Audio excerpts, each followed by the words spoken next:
Hello traders, Mark Chapman here, the creator of the trademark Trap Traders concepts. Welcome to today's Trap Traders Trade of the Day analysis. Today's date is Wednesday the 15th of March 2017, and we've got some big news today. We've got the FOMC rate decision from the Fed.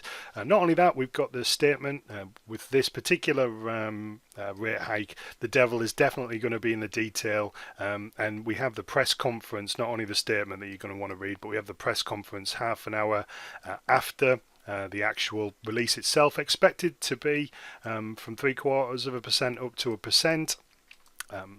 That's obviously positive dollars. The caution though is surrounding whether or not there's going to be any clues as to the trajectory of these supposed 3 hikes this year. So by and large, the US economy has been doing pretty good, and there's a little bit of an uptick in inflation. The jobs data has been good, so there's no reason why that should adjust. I'm not so sure for the pessimism, to be honest.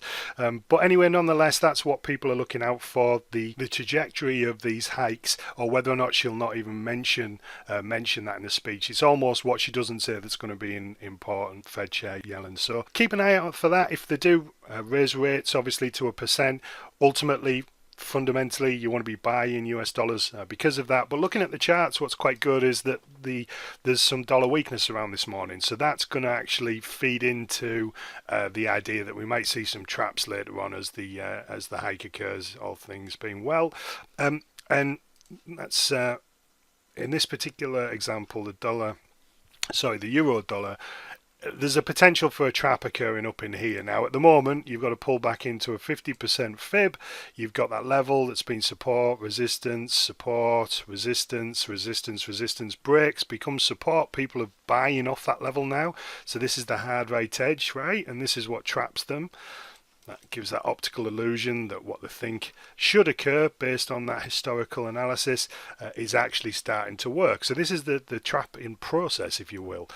The hard right edge provides cover. People don't really consider what's coming into the future, and they're just, as I said, focusing completely on that historical analysis. And then what happens is when they look at the level and go, oh yeah, that's an obvious level. This is what traders trade, right? As it breaks up through the level, it then becomes support, is the idea.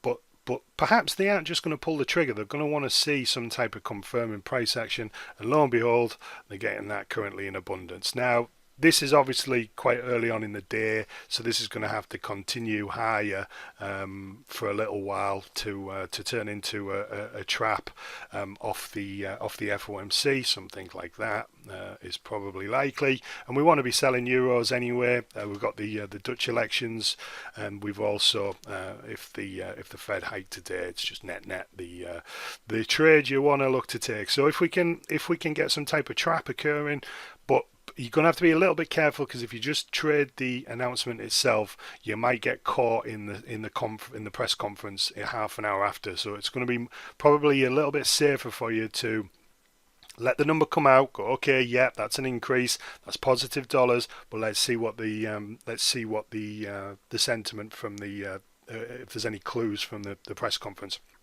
Now, even if there is a lack of clues as to how often they're going to raise rates this year, don't take that as negative dollars. It will be in the short term. It'll be probably fairly strong sentiment, negative dollars, but ultimately it's not negative dollars from a fundamental perspective. We're still on a rate hiking cycle. Don't lose track of that. Every opportunity you can get to buy dollars on the cheap, I would suggest that you pay attention to that. So you want to see the market moving counter to the way that you want to go, as always, when trying to trade traps. So you always put yourself on the right side of that equation. You're always trading against people who are losing money when you enter the market. And if you'd like to learn more about how we hack the strategies of all these market participants, and come join me when you're in a circle, click the link below, and I'll see you on the inside.